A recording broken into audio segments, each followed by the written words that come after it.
Boogerman, a pick and flick adventure, is a disgusting game. Not that it's bad, it's actually quite a hidden gem. It's just that it has to do with disgusting things. You're this superhero who basically uses nasty parts of his kind of bodily excretions to fight enemies. Like, your main attack is to just flick your boogers at enemies, but you can also fart at enemies and then hold your fart in for a long time and do this really strong, powerful fart. You can do the same thing with burping. You can burp at enemies and do these super strong burps that go a really long way and can take out really powerful enemies. Boogerman runs around these nasty places like the sewer system, just cities covered in snot, just wacky, nasty things that would make kids in junior high school giggle. Boogerman swings from dry snot. He collects cans of beans, to increase his fart capacity. All the enemies have to do with something disgusting. Some enemies are just piles of awfulness. Some enemies are these goblins who are basically just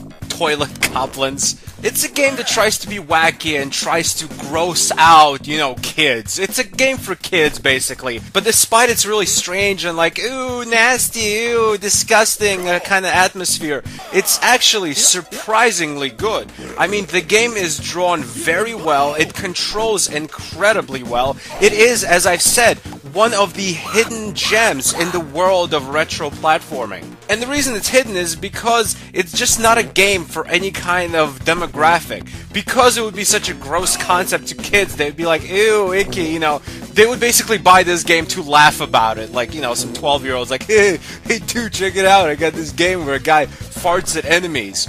If you choose between something like that and Mega Man, a game that's worth basically the same amount of money, but it's Mega Man, you know what you're in for with Mega Man. This is not a game people were basically looking forward to playing. It could have the best controls in the world, it can be drawn beautifully, but it's ultimately you just running around farting at enemies, and that's not really a concept a lot of people would spend $50 on. Like I said, it's a game that didn't have an audience, but it should have, because despite its silly concept, it is, as I've said, drawn very well, and the controls are nothing but smooth, and it's really, really satisfying to run around the levels, smashing things, fighting enemies, fighting various bosses who are just intermediate enough in difficulty, just like the rest of the game, where it's fun to play. In terms of platforming, it's very good once you get past the silly concept of you traveling through toilets and through noses and farting at enemies and just being around disgusting rivers of slime and boogers.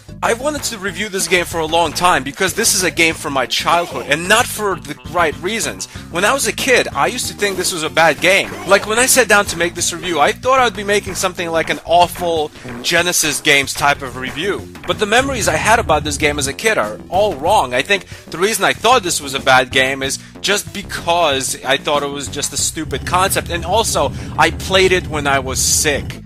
I had a fever and I stayed home for a few days and just played Boogerman all day long. So, I have kind of a fever, a headache, I can't taste food because my nose is all clogged up, and I'm playing a game with a disgusting concept. I just didn't appreciate the game for its good controls and for the fact that it handles well and ultimately is drawn well. Now, however, looking at the game objectively as a semi-professional game reviewer, I'm important now, by gum! I see the great parts of this game and I can appreciate them. Boogerman for the Sega Genesis, it is also for the Super Nintendo, but I have not played that version. But the Sega Genesis version, the one I grew up with and the one I used to record footage and play for this review, gets an official, underrated platforming classic Stan Birdman rating of a 7.8 out of 10. It's a game you should try out. Ignore its silly concept. It is actually a very good platformer. Thanks for watching. Goodbye, my friends.